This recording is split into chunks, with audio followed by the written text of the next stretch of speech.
comienzo la sesión de la línea 4. Todos los participantes y asistentes seguirán lo dispuesto en el Reglamento General de Protección de Datos, Reglamento de la Unión Europea 2016/769 de 27 de abril, la Ley Orgánica 3/2018 de 5 de diciembre de Protección de Datos de carácter personal y garantía de los derechos digitales y demás normativa que resulte de aplicación, y que los participantes y asistentes se comprometen a no hacer uso de los datos para una finalidad distinta que la que motiva el desarrollo del presente, a no comunicarlos a terceros sin consentimiento de los interesados, así como a cumplir con las medidas de seguridad y demás. Bien. Comenzamos la sesión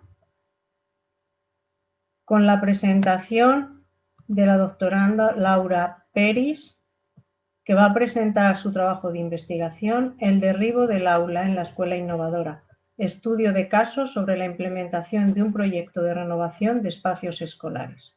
Cuando quiera. Hola, buenas tardes. ¿Me veis bien? Creo que sí. Puede incluso compartir la presentación si lo desea. Sí, voy a ver.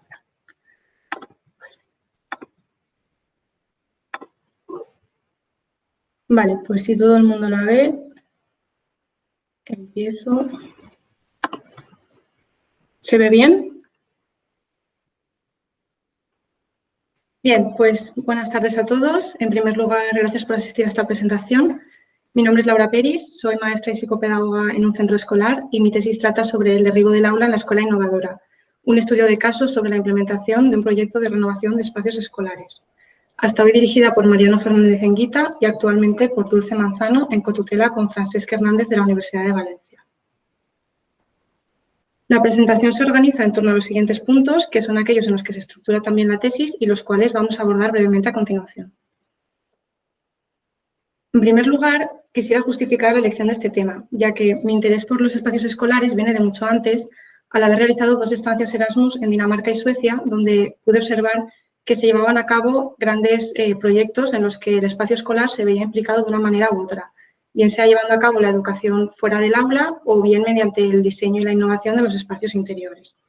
Y al igual que en estos países, en España, con los cambios sociales y las nuevas necesidades educativas que están surgiendo, cada vez son más las escuelas que se plantean transformar algunos aspectos del proceso de enseñanza-aprendizaje para introducir nuevas metodologías, como las que ya conocemos todos, del aprendizaje por proyectos, el aprendizaje colaborativo, las aulas STEM, etc. Uno de estos aspectos es el espacio de aprendizaje, ya que las aulas de nuestros centros se siguen rigiendo por parámetros que se establecieron cuando la enseñanza se concebía de una manera más instruccional.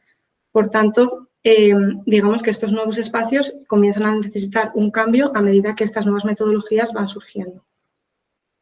Por tanto, el objetivo principal de la tesis es conocer el proceso de cambio que sufre un proyecto de innovación que pasa de un espacio escolar tradicional a un espacio escolar innovador. El marco teórico se estructura en torno a una serie de capítulos que tratan de abordar en profundidad las razones y los elementos que llevan a cabo este cambio, de manera que se hace un recorrido desde la historia de las aulas hasta el último elemento del proceso de implementación. A continuación vamos a abordar brevemente todos estos puntos, empezando por la historia de las aulas. En este caso se hace un recorrido por la historia de las aulas a lo largo del tiempo para comprender cómo ha ido cambiando el espacio del aula y sus elementos, desde las primeras aulas conocidas hasta hoy. Sin embargo, para no extenderme en este apartado, puesto que tampoco es el objeto de estudio de esta tesis, he querido presentar simplemente algunas imágenes para que se pueda ver de manera muy visual cómo es este cambio, donde podéis observar cómo se mantiene sobre todo la estructura de una aula de 4 paredes con mesas y sillas que miran hacia el docente. Sin embargo, es verdad que en los últimos años se están empezando a dar las nuevas metodologías de las que hablábamos anteriormente, por lo que, como se ven en las 3 últimas imágenes, estos espacios están tendiendo ya a modificarse. En segundo lugar, debemos pararnos a reflexionar sobre el término innovación. ¿Qué es la innovación? O mejor dicho, ¿qué es la innovación en educación? Pues bien, la verdad es que hay muchísimas definiciones al respecto, por lo que he querido seleccionar aquellas que considero que pueden dar una visión más general del significado del término. o que recogen lo que tienen en común la mayoría de autores. Por ejemplo, la RAE lo define como mudar o alterar algo introduciendo novedades. Otros, como en estas otras definiciones, tratan de especificar que se trata de introducir un cambio que difiere significativamente del anterior. Es decir, que no es suficiente con introducir un cambio, sino que para que poder hablar de innovación, este cambio debe conllevar una mejora con respecto al anterior, además de ser implementado de manera más o menos duradera. Pues bien, entonces, ¿cómo podemos innovar sobre los espacios escolares? Pues introduciendo cambios que mejoren lo que estaba anteriormente. En este caso, ya hemos visto que a día de hoy se están dando nuevos modelos de enseñanza y aprendizaje en los cuales se busca que diferentes estudiantes aprendan diferentes cosas de diferentes personas, en diferentes lugares, de diferentes maneras y en diferentes momentos. Por tanto, los espacios de aprendizaje actuales ya no sirven si queremos desarrollar este tipo de modelos, por lo que es necesario que en lugar de una caja rectangular con muebles más o menos pesados mirando hacia el docente, tengamos espacios más flexibles, con diseños más motivadores y cuyos elementos estén ya seleccionados para favorecer el aprendizaje. ¿Y cuáles son estos elementos? ¿Cómo podemos cuidar estos elementos? Pues lo cierto es que hay numerosas investigaciones, como las que encontramos en pantalla, que han estudiado los efectos que diferentes aspectos ambientales tienen en el aprendizaje y en el comportamiento.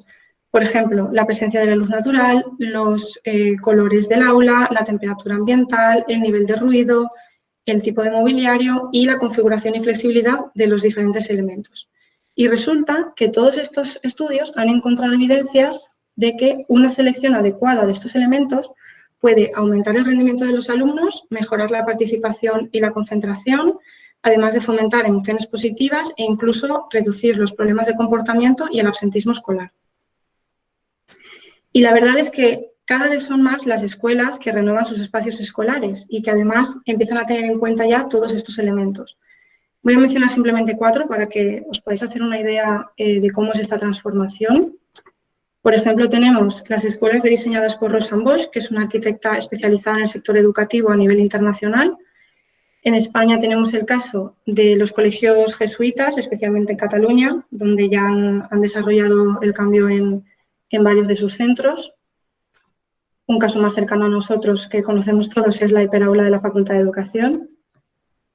Y luego hay otros centros que están optando por implementar el proyecto de aulas de futuro, que son aulas rediseñadas para dar cabida a 6 espacios de aprendizaje concretos, cada uno con una función concreta. Por ejemplo, hay un espacio dedicado a la investigación, otro al trabajo individual, otro a las presentaciones, etc.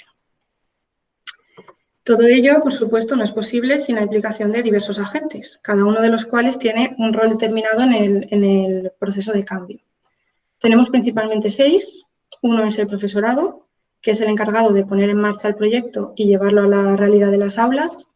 Después tenemos el director o directora o el equipo directivo, que actúa como impulsor del proyecto, además de gestionar la formación del profesorado y coordinar a todos los miembros para que todo funcione adecuadamente. El alumnado, que es el receptor de la innovación y pasa a adoptar, en este caso, un rol más activo en su aprendizaje. La familia y comunidad, que han de involucrarse en el proyecto, aceptándolo y también en algunos casos incluso participando en él. Tenemos también los agentes externos, es decir, especialistas en innovación, que pueden ser también asesores, encargados de la formación de los docentes, arquitectos, diseñadores de interiores, etc. Y por último, la administración educativa, que se encarga más de los aspectos burocráticos y los trámites, incluso también a veces de la financiación. Con todo ello, el proceso de implementación de un proyecto innovador pasa por algunas fases. En primer lugar, tiene que contar con unos requisitos previos.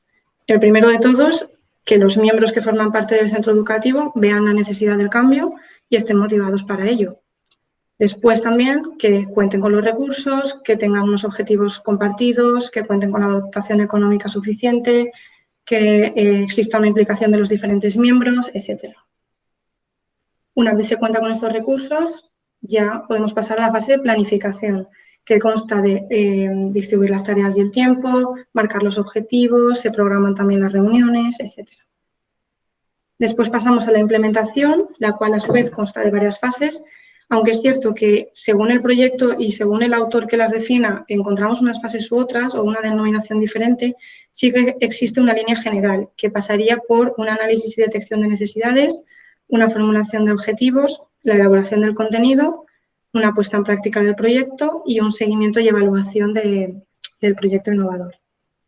Y precisamente sobre esta última, sobre la evaluación, existen varios tipos que se tienen que dar a lo largo de todo el proceso. Una es la evaluación de desarrollo, otra de seguimiento y monitoreo y otra una evaluación de impacto del proyecto innovador.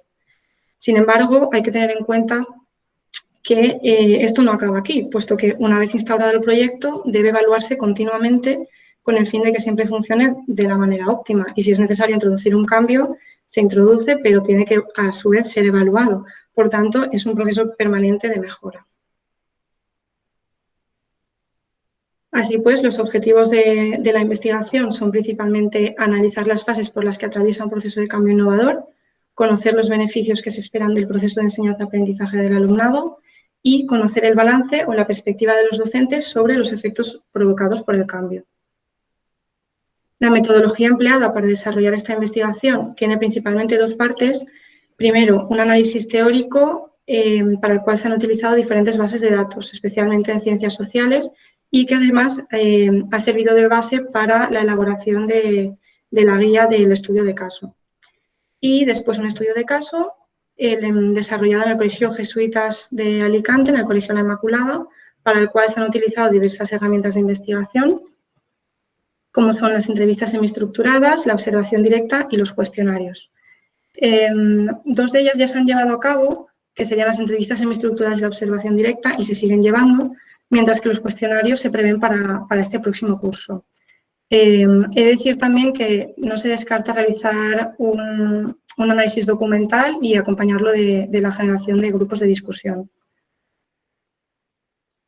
Los resultados hasta el momento, ya que actualmente no tenemos todavía datos del centro objeto de estudio por el momento en el que se encuentra la investigación, he querido seleccionar algunos estudios previos de carácter similar sobre los efectos que ha provocado la implementación de proyectos innovadores. Podemos observar que, según estos estudios, algunos de los efectos encontrados han sido mejoras personales, sociales y académicas, un aumento del clima positivo del aula, el trabajo cooperativo, la creatividad, la implicación de las familias o incluso el desarrollo profesional docente.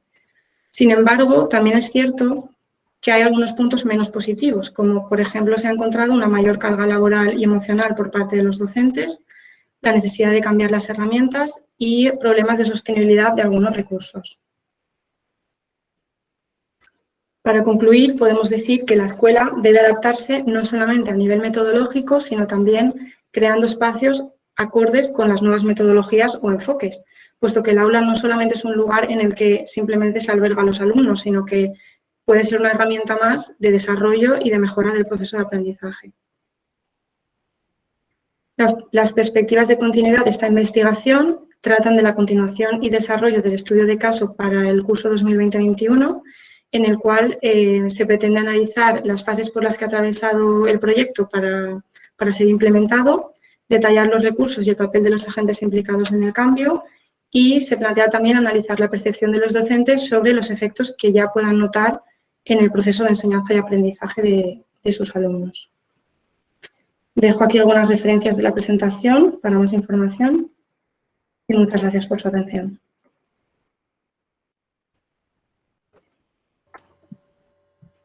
Muchas gracias, Laura. Es el turno de preguntas. Si alguno de los asistentes desea hacerla, por favor, pida la palabra a través del chat. Enhorabuena, Laura, por tu presentación. Doy la palabra a Carol Leighton, que tenía una pregunta para ti.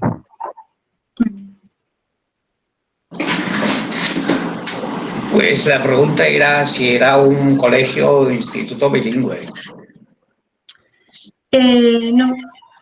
No es un colegio bilingüe, es un colegio concertado, católico, y no, es un colegio, bueno, es bilingüe, pero es bilingüe porque tiene valenciano y castellano. No sé si te referías al inglés, imagino que sí. Sí, porque estoy pensando en los institutos bilingües aquí en Madrid y vamos, con ese, pues, el mismo concepto de cómo tomamos en cuenta el concepto de cultura. ¿sabe? El emprendizaje, enseñanza y todo eso, y la tecnología, además. Perdóname, es que no sé si me estás preguntando o me estás haciendo una afirmación. ¿Lo puedes repetir? Sí, preguntando. Si Vale. el concepto de saber el espacio, digamos, como las cosas de los asuntos de tecnología y cómo están utilizando, ¿sabe? Aulas virtuales y todo eso, y cómo eso se incorpora como parte del colegio, del espacio. Vale, sí, ya sé lo que quieres decir. Bueno, en este caso no es un colegio que esté llevando a cabo un proyecto tecnológico. Es decir, hay centros que sí que aplican un proyecto de innovación y lo enfocan más hacia las tecnologías o desarrollan más pues programas con iPads o con pantallas de presentación y demás. En este caso no. En este caso lo que han hecho ha sido una reforma de los espacios escolares de manera que las aulas que eran antes tradicionales, es decir, pues bueno, más cargadas de recursos por todas partes, ¿no? De pósters, con sillas y mesas pues de hace mucho tiempo, que eran bastante pesadas, una pizarra, incluso tarima. Todo esto lo han quitado y entonces lo que han hecho ha sido, bueno, pues han seleccionado los colores, como mencionaba anteriormente, han tenido en cuenta la importancia, han utilizado colores pues para en determinados espacios, pues colores más neutros, para zonas que se requieren más calma o colores rojos para zonas que requieren más actividad. Todo esto lo han tenido en cuenta. Y luego también, pues por ejemplo, las aulas, muchas de ellas ya no tienen pizarra, sino que al trabajar por proyectos, incluso hay aulas que cuentan con tabiques que se pueden quitar para formar hiperaulas, como en nuestra facultad. Pues bueno, el profesor es un guía y entonces acompaña a los alumnos, pero no hay una pizarra tal cual, ¿no? Entonces, en este caso, bueno, pues ellos tienen portátiles que se pueden utilizar, y igual que alguna tableta digital y, bueno, incluso sus propios dispositivos, pero no es un objetivo del centro. O sea, sí lo incorporan, pero al igual que otros muchos centros que están incorporando las TIC de manera progresiva, pero no es un objetivo propio del proyecto de innovación.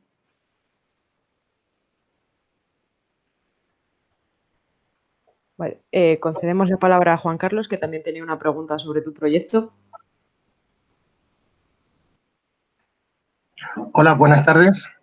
Hola, buenas tardes. Mira, Laura, la pregunta que te quería hacer es que el objetivo de tu investigación entiendo que es ver el proceso de implementación de estos cambios, ¿vale? Y mi pregunta es exactamente en qué momento lo vas a medir. Si lo vas a hacer durante el proceso, dentro de un año. Esa es una pregunta. Y luego la pregunta número 2, si no existe el concepto de aula, como entendemos la aula clásica, ¿vale? ¿Cuál es el nuevo concepto? ¿Cuántos alumnos hay en ese nuevo concepto? Vale, respondiendo a tu primera pregunta, la investigación, lo que se ha hecho, este es mi tercer año en jornada parcial, ¿vale? Para que os situéis. Entonces, lo que se ha hecho hasta ahora, además del marco teórico, ha sido ir realizando entrevistas con el centro. La selección del centro no es casual, sino que se ha seleccionado en función de unas condiciones, ¿no? Yo buscaba un centro que tuviera un proyecto ambicioso, que no se quedara solamente en un aula, sino que fuera a nivel de centro, además de que se centrara en los espacios escolares, y que a poder ser empezara su proceso de cambio a la vez que yo empezaba mi tesis y lo acabara cuando yo preveía que iba a acabar mi tesis. Entonces, este es el único centro que encontré con estas características. Por tanto, yo empecé en 2017, que fue cuando ellos habían comenzado en 2016 con el proceso de cambio. Entonces, ellos lo que han hecho ha sido cambiar por cursos. Primero comenzaron con tercero y cuarto de primaria, después quinto y sexto, y ahora iban a hacer primero y segundo para que los de infantil ya se cogieran con esos nuevos espacios. Por tanto, ha sido un cambio progresivo. Entonces, hasta que hasta que ellos no han avanzado y mi tesis no ha avanzado, no hemos podido, como decías, pues analizar la perspectiva del profesorado o analizar en profundidad las fases, porque tampoco ellos las habían llevado a cabo. Entonces, este año, 2020-21, lo que se prevé es precisamente eso, con la información que ya habíamos recogido de lo que iban a llevar a cabo y lo que se planteaba, además de toda la gestión del profesorado, de cambio de documentos para trabajar por proyectos y demás. Este año ya toda la primaria estará implementada, por tanto, es este año cuando creemos que es conveniente analizar esas fases en profundidad, así como la perspectiva del profesorado sobre estas fases. Es decir, si ven que, bueno, llevan poco tiempo, entonces hasta lo que puedan ver, porque tampoco sabemos, necesitaríamos muchos años para realmente evaluar el impacto. Entonces, bueno, simplemente un poco la percepción del profesorado sobre los cambios que ya puedan percibir. Eso respondiendo a la primera pregunta. La segunda pregunta era, a ver si me la puedes recordar. Sí, era sobre el concepto de aula. Sí, el concepto de aula tradicional. Y la pregunta era ¿cuántos alumnos hay en ese nuevo aula? La ratio de alumnos es la misma. O sea, ellos no han cambiado la ratio de alumnos. Creo que son 28 por clase o lo que esté permitido, pero sí más o menos entre 25 y 30 en primaria.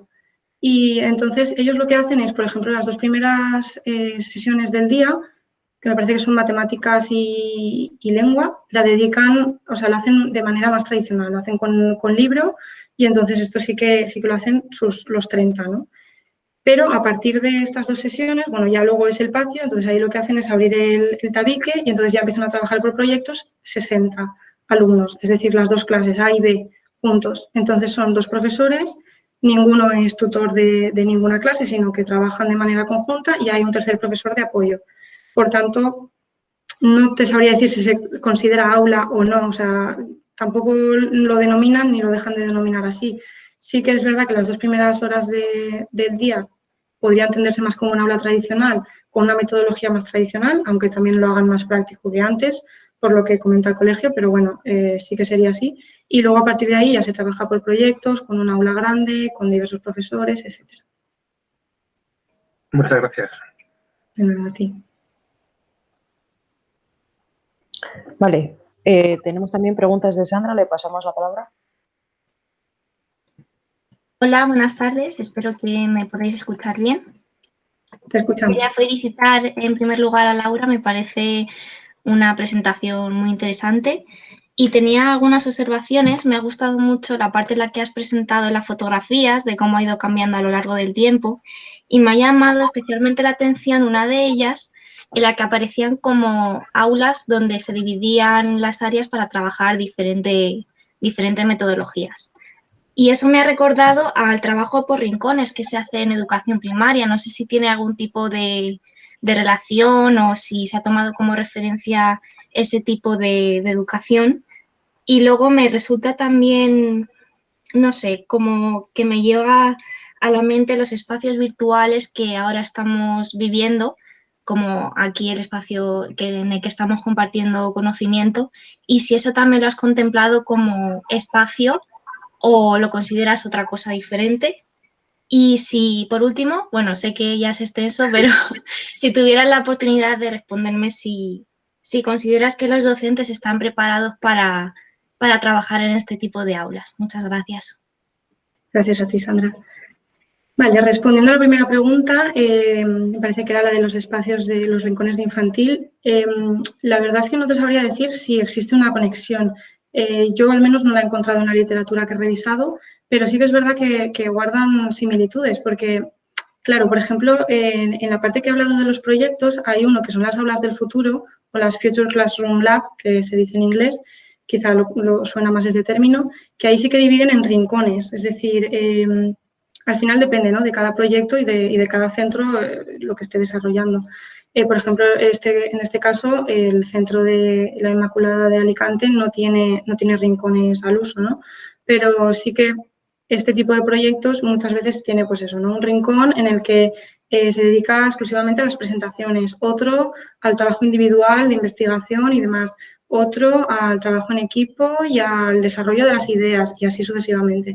Entonces, sí, la verdad es que sí que tiene un parecido con los rincones de infantil, pero no sé si viene de ahí o si hay algún autor que los una. Si lo hay y alguien lo conoce, por favor que me lo diga porque me interesa. La segunda pregunta era, no me acuerdo cuál era, disculpa. Si me la puedes escribir en el chat y mientras tanto... Ay, perdona, es que tengo unos problemas con el ordenador. Era sobre los espacios virtuales y tú los consideras como dentro de la clasificación de esos espacios que tú estudias. No, la verdad es que no los he considerado. He tenido en cuenta solo el espacio físico de las aulas. O sea, creo que en parte tiene que ver con esa amplitud del espacio de aprendizaje, pero en este caso yo me estoy centrando más en el espacio físico de una escuela física. Y respondiendo a tu última pregunta sobre si los docentes están preparados o no, a ver, yo creo que sí estamos preparados, pero nos falta formación al respecto, ¿no?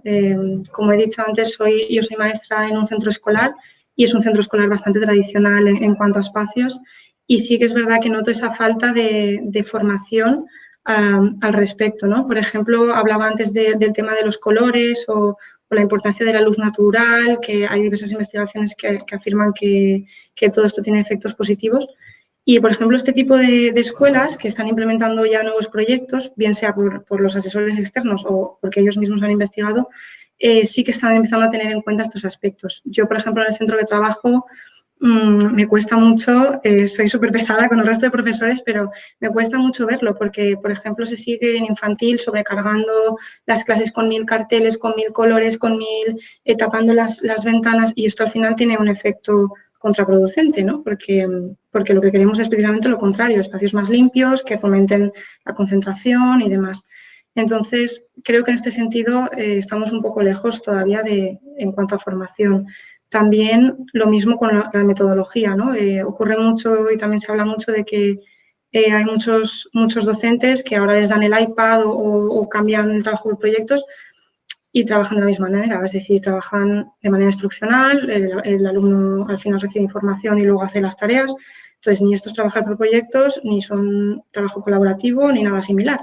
Entonces sí que creo que falta formación y me gustaría la verdad que empezáramos ya a movernos un poco en esto, ¿no? Porque la sociedad cambia a un ritmo vertiginoso y vemos que estas necesidades cada vez son mayores. Así que sí, ojalá sí. Bueno, pues reitero mis felicitaciones, se nota muchísimo que te gusta lo que estás haciendo y nada, enhorabuena y muchas gracias por tus respuestas. Gracias a ti. Hola, se han quedado algunas preguntas sin responder, pero como vamos un poco ajustados de tiempo, vamos a pasar al siguiente ponente y podrían realizar esas preguntas a través del correo privado de los ponentes. Sí, ahora lo dejo en el chat, ¿vale? Para que quien quiera, bueno, pues me pueda escribir y cualquier consulta yo se la respondo encantada. Perfecto, muchas gracias. Muchas gracias a vosotros. Hasta luego. Perfecto, muchísimas gracias, Laura, por la presentación. A continuación intervendrá Alejandro Pérez y nos presentará la evolución de su tesis, el efecto de la edad relativa sobre el rendimiento académico y la repetición de curso en primaria y secundaria. Vale. Hola, no sé si se me escucha bien. Sí, se escucha bien. Vale. Pues muchas gracias, Mercedes, y muchas gracias a Laura por su presentación y a todos vosotros por estar aquí. Voy a ver si consigo compartir.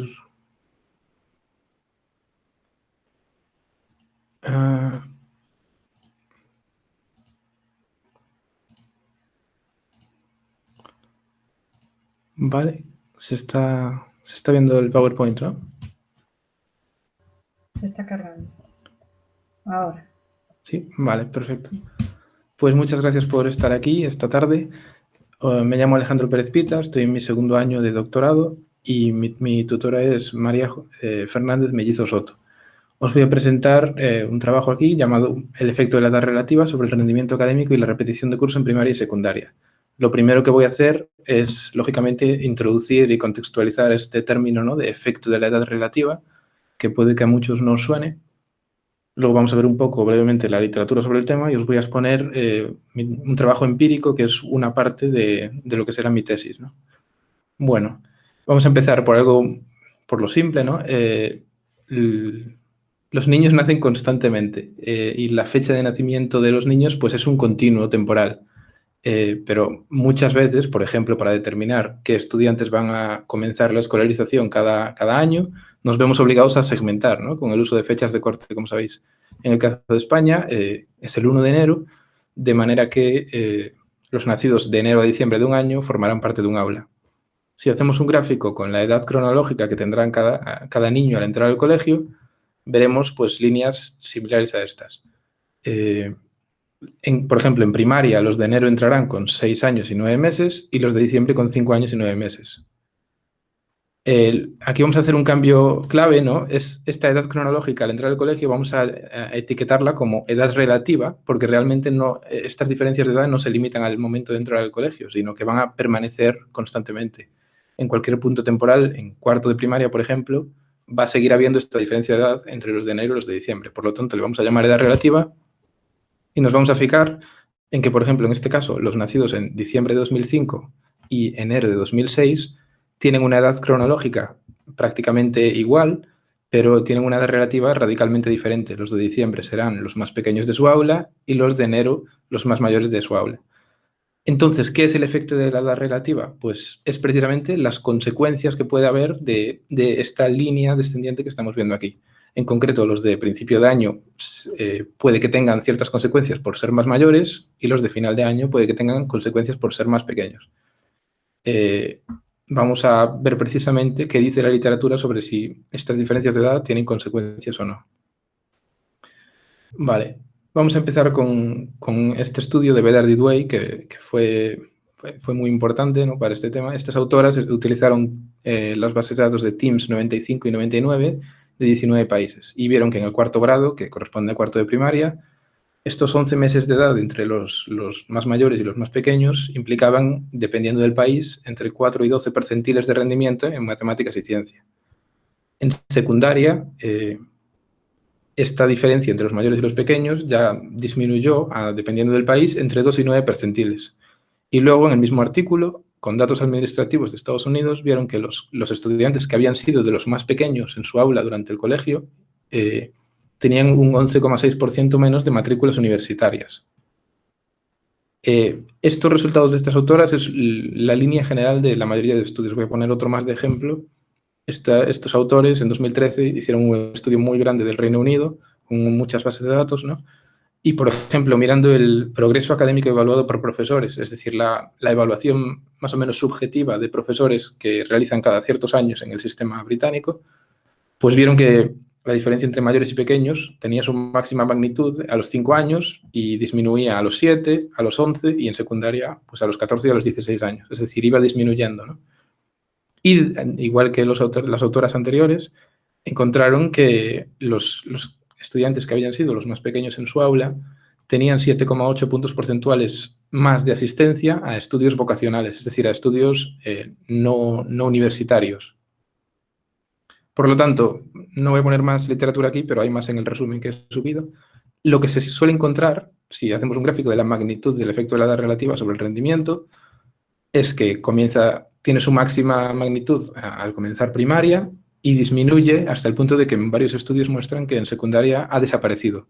Es decir, que a los 15, 16 años ya no importa tener unos meses más o menos. No tiene consecuencias en términos madurativos ni de rendimiento. Pero, sin embargo, pese a que esta línea desciende, encontramos consecuencias a largo plazo. Por ejemplo, en la asistencia a la universidad.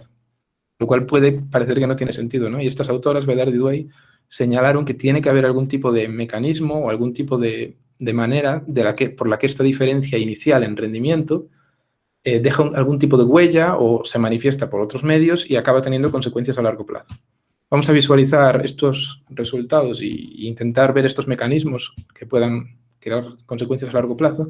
Aquí tenemos arriba pues, una línea temporal, ¿no? Ahora mismo estaríamos en primero de primaria y tenemos aquí una distribución normal del rendimiento de todos los estudiantes. La mayoría tienen un rendimiento medio, ¿no?, por intermedio, y a medida que vamos a mejor o peor rendimiento, cada vez hay menos sujetos. Lo que ocurre aquí es que los estudiantes, en el caso de España, los nacidos a final de año, que tienen una edad relativa baja, la distribución normal de su rendimiento está desplazada un poco hacia un peor rendimiento, ¿no? La media es peor y, bueno, vemos que dentro de los sujetos de edad relativa baja sigue habiendo estudiantes con muy buen rendimiento y con muy mal rendimiento. Pero este es un efecto sistémico, ¿no?, en el sentido de que todos y cada uno de los estudiantes de edad relativa baja, si se les evaluara con algo más de edad, tendrían un mejor rendimiento, ¿no? Entonces, afecta realmente a todos. Y, por otro lado, los estudiantes nacidos en enero, febrero, marzo, principios de año, pues van a tener un mejor rendimiento por el hecho de que son más mayores, ¿no?, y tienen un mayor nivel de madurez.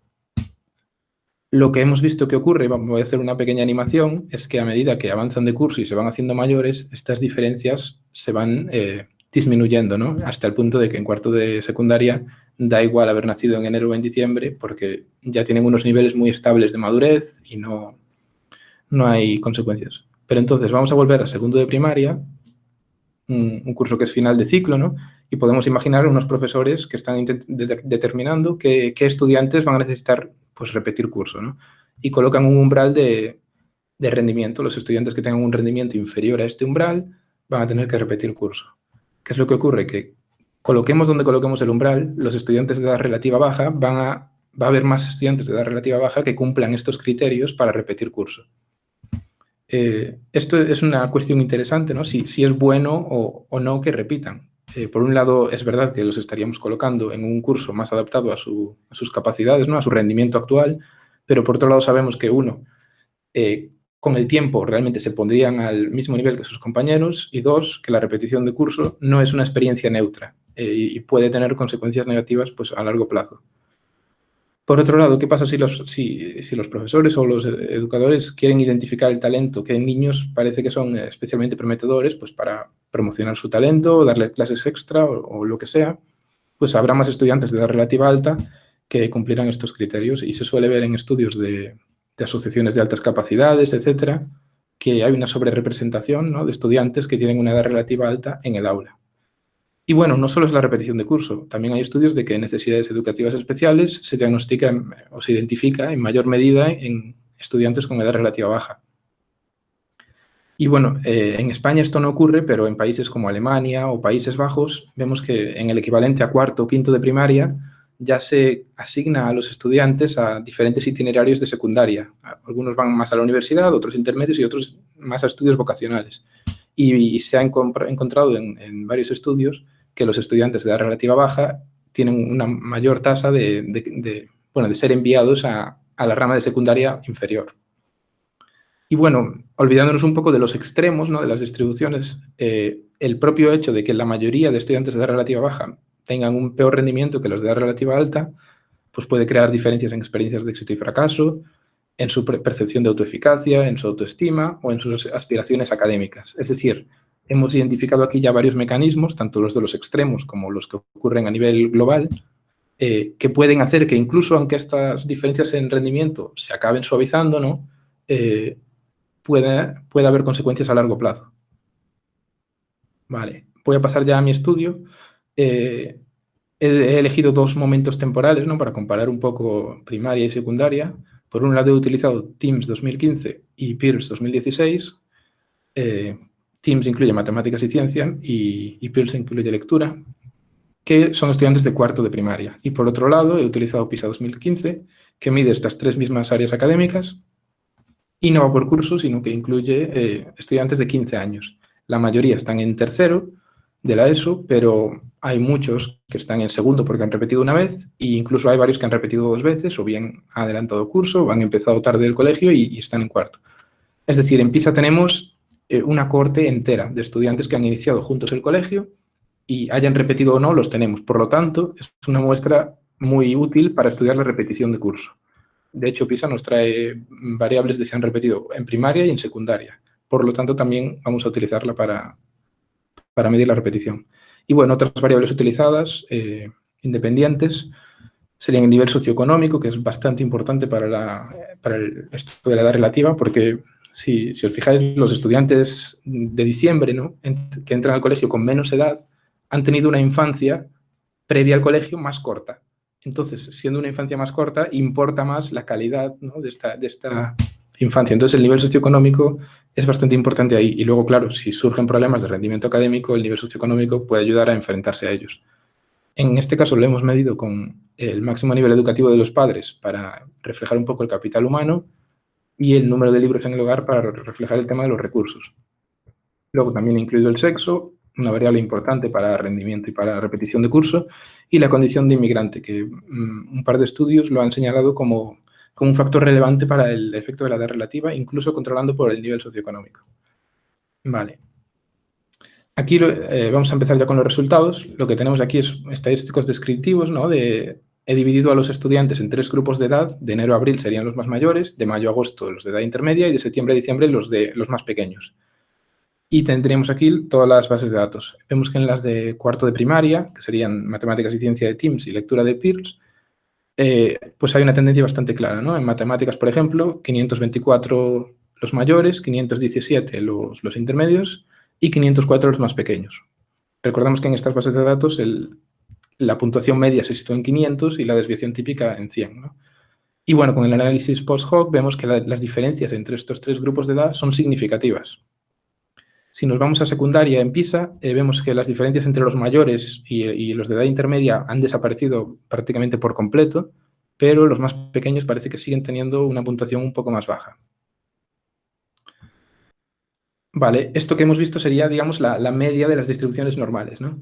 Y ahora vamos a analizar un poco los casos extremos. En esta gráfica tenemos el porcentaje de estudiantes nacidos en cada mes que tienen un rendimiento por encima del percentil 90, es decir, muy buen rendimiento en azul, o muy mal rendimiento por debajo del percentil 10 en naranja. Y vemos que la tendencia es bastante clara, ¿no? A medida que pasamos de enero a diciembre, hay más estudiantes con muy mal rendimiento y menos estudiantes con muy buen rendimiento. En secundaria, en matemáticas, esta tendencia desde luego no está tan clara y yo creo que no se puede interpretar mucho de aquí. Parece que ya no pesa tanto el mes de nacimiento, ¿no? En ciencias, pues lo mismo. Vemos que en enero en torno al 13% está por encima del percentil 90 y solamente el 8,5% está por debajo del percentil 10. Cuando lo normal, ¿no? Si el mes de nacimiento no tuviera ningún peso, lo normal sería un 10%. Y en secundaria, de nuevo, ciencia no parece un factor relevante, el mes de nacimiento. Finalmente, en lectura, pues más de lo mismo, ¿no? Hay una gran sobrerepresentación, ¿no? de estudiantes con muy buen rendimiento a principios de año y al revés a final de año. Y de nuevo en secundaria, nada. También hice una regresión, ¿no? Lógicamente, y lo que vemos es que efectivamente en primaria el mes de nacimiento pues resulta un factor significativo, un buen predictor. Estos son los coeficientes estandarizados y bueno, significa que un cambio de una desviación típica en el mes de nacimiento implica pues un cambio de 0,11 desviaciones típicas en el rendimiento de matemáticas. Y se trata de un factor, de un predictor que tiene una magnitud considerable, ¿no? Se puede comparar con el sexo o con la cantidad de libros en el hogar. En secundaria lo que vemos es que ya no resulta significativo y por lo tanto ya no habría este efecto de la edad relativa a los 15 años, como habíamos visto en la literatura previa, ¿no? Y bueno, de aquí se puede resaltar los efectos del sexo, ¿no? Que parece que favorecen a los chicos en ciencias y sobre todo en matemáticas y a las chicas en lectura. Y en cuanto al nivel educativo de los padres, parece que pesa más que los libros en el hogar en primaria, pero luego se invierte este patrón en secundaria y pesa más los libros en el hogar que el nivel educativo de los padres. Bueno, pasando a repetición de curso, vamos a hacer unas gráficas aquí rápidas. Estos son niños de 15 años en PISA, mirando para atrás, ¿no? Y contándonos si han repetido en primaria o en secundaria.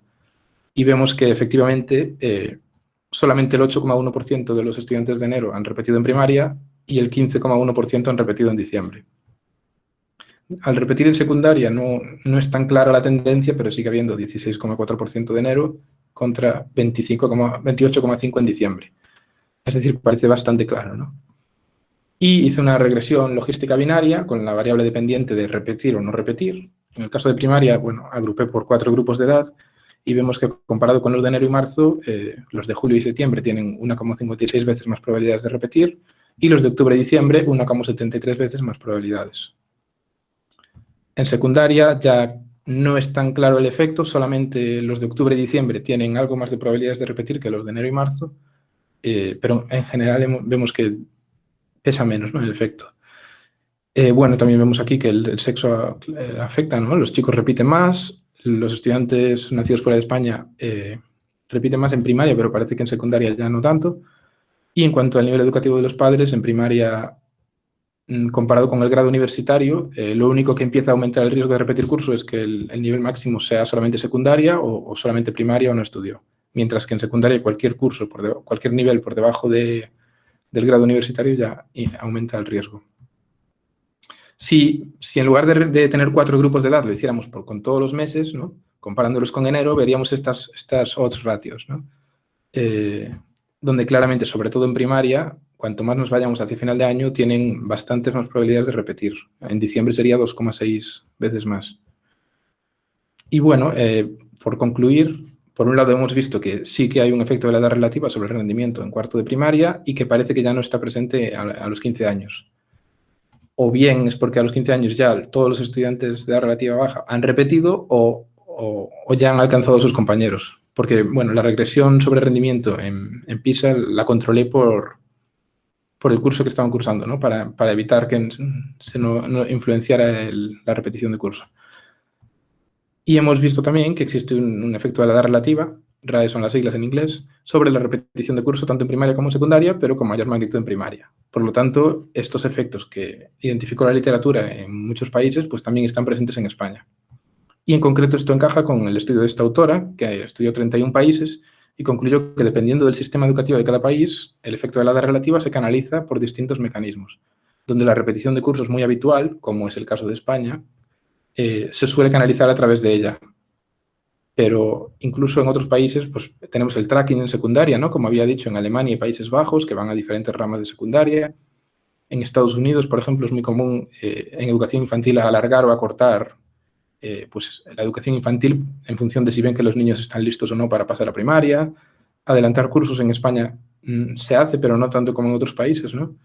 Y incluso en países en sistemas educativos que tienen la promoción automática, que intentan que nadie repita y es muy, muy raro, se ve que dentro del aula se suele hacer agrupaciones por nivel de habilidad y que los de edad relativa alta suelen acabar en grupos de alto rendimiento y los de edad relativa baja en grupos de bajo rendimiento. Por lo tanto, desde un punto de vista del sistema educativo, es muy difícil que este efecto de la edad relativa, esta desigualdad madurativa que solamente está presente durante primaria y parte de secundaria, es difícil que no tenga consecuencias, ¿no? Y no hay una respuesta clara de cómo impedirlo.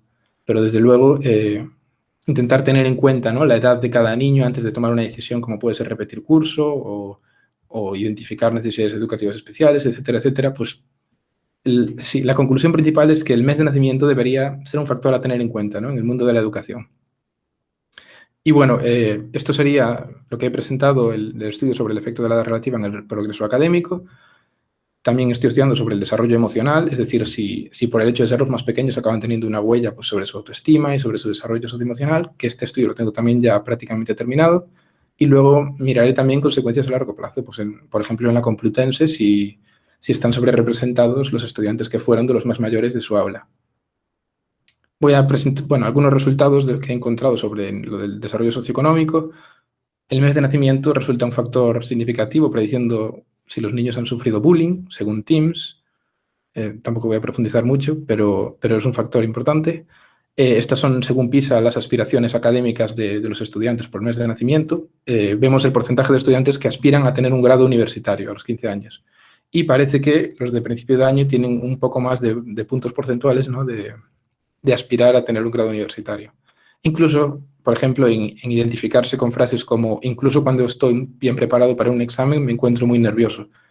Incluso controlando, en el modelo 3 es controlando por todas las variables demográficas y socioemocionales y por el rendimiento en matemáticas, incluso controlando por eso sigue siendo significativo, ¿no? El mes de nacimiento. Es decir, parece que tiene bastantes mecanismos, ¿no? Por los que se manifiesta. Y bueno, esto sería todo. Muchas gracias.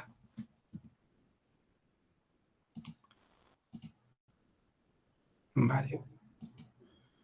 Muchas gracias, Alejandro. Pasamos el turno de palabra a Juan Carlos, que tiene una pregunta. Hola, Alejandro, buenas tardes. Veo que pilotas de estadística inferencial. Muy bien. La pregunta que te iba a hacer es la siguiente. El objetivo de tu tesis, es decir, en algún momento establecer una recomendación a las autoridades educativas que le llegará al profesorado de tener en cuenta este efecto de la edad, que no es algo aleatorio, espurio, sino que justamente puede explicar algunas cosas, ¿vale? Quería hacerte una pequeña puntualización. Yo trabajo en educación y soy maestro, ¿vale? El tema de las repeticiones ya no se hacen por ciclo, sino se hace por curso académico. La LOMCE lo cambió y entonces puedes repetir en primero, en segundo, en tercero, ¿vale? Aunque verás que la propia legislación exige que sea algo muy, muy excepcional, ¿vale? Y sí, quería preguntarte ya la última cuestión. El tema, no sé si lo has mencionado o no me he enterado bien, el tema de ser acné y el tema del efecto de la edad relativa, ¿me puedes decir algo por ahí? ¿Hay alguna relación o...? Perdón, ¿del acné? Sí, como de la pubertad y... No, los alumnos con necesidades especiales. Ah, perdón. Sí, sí. No me entera bien de si está relacionado o abunda en eso o no, ¿vale? Muchas gracias por tu explicación. Gracias. Sí, el problema es que hay tanta literatura sobre esto que he tenido que comprimirlo mucho, pero sí hay varios estudios, tanto no solo necesidades educativas especiales, sino dificultades del aprendizaje, que ya sería algo más psicológico, ¿no? Y incluso con el trastorno por déficit de atención e hiperactividad, todas estas etiquetas o diagnósticos muestran un claro efecto de la edad relativa.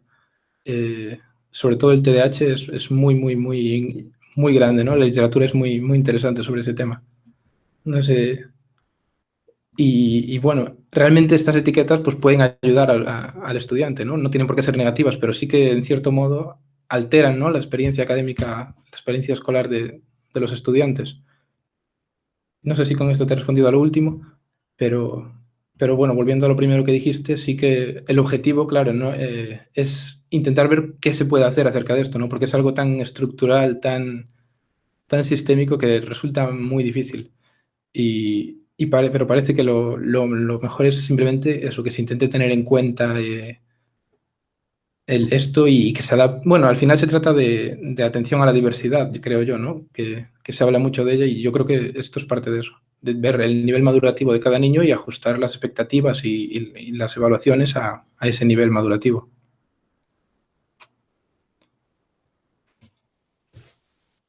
Perfecto. Perdona. Le pasamos el turno de palabra a Randy, que tiene también una palabra para ti. Sí, buenas tardes. Alejandro, muchas gracias. Me parece muy interesante el estudio que has realizado, el estudio bibliográfico sobre todo, de la realidad de este tema. Pero más allá de esto, me interesaría saber, conociendo esto que sucede, no sé si en España está a un nivel crítico, porque tú decías que en niveles en años superiores, en la ESO, pues esto ya se va igualando y no se ve mucha dificultad. Pero bueno, si situándonos que encuentres este problema a esta escala, tu propuesta en esta tesis doctoral para una posible solución del problema, ¿la tienes ideada o tienes algún resultado científico que aporte a la solución de esto? Vale, muchas gracias. Yo creo que la mejor manera de afrontar la búsqueda de una solución es sobre todo la comparación de distintos sistemas educativos, ¿no? Por ejemplo, hay un estudio muy interesante que mide como el grado de competitividad del sistema educativo y ve que en aquellos países más competitivos, en los que hay más comparación directa entre estudiantes, pues es mayor el efecto de la edad relativa. Por lo tanto, se pueden sacar conclusiones como que disminuir un poco el concepto de competitividad, ¿no?, del sistema educativo puede favorecer. Pero bueno, de todos modos, por lo que decías al principio, yo no quiero tampoco sobredimensionar este efecto, ¿no? Es decir, la mayoría de niños, hay un montón de factores en su vida que afectan a su desarrollo y a su progreso académico y desde luego este no es uno de los principales factores para casi ningún niño. Pero por lo que decíamos de las colas, ¿no?, de la distribución normal, puede que sea el factor que marca la diferencia para que ciertos niños experimenten pues, repetición de curso o cualquier otra consecuencia. Pero bueno, la magnitud, en términos poblacionales, la magnitud es pequeña, ¿no?, de estos efectos. Gracias, Alejandro. Gracias. Alejandro, hay dos preguntas más, una de Samuel y una de Antonio. Si os parece, para continuar y ajustarnos al tiempo de la presentación, puedes hacer lo mismo que ha hecho Laura, que es dejar tu contacto en el chat y así que te realicen las preguntas de forma particular. Muchas gracias. Gracias a todos. Muchas gracias, Alejandro, por la presentación interesante que has tenido. Solamente voy a pedir, por favor, al resto de ponentes de la sesión que se intenten ajustar al tiempo, dado que vamos muy retrasados y las preguntas me parece que son parte interesantísima de vuestras colaboraciones en la jornada. A continuación, va a presentar su trabajo Marta Hurtado, ¿vale? La implementación del aprendizaje basado en proyectos en educación secundaria en la Comunidad de Madrid. Hola, buenas tardes. Bueno, voy a intentar compartir la presentación.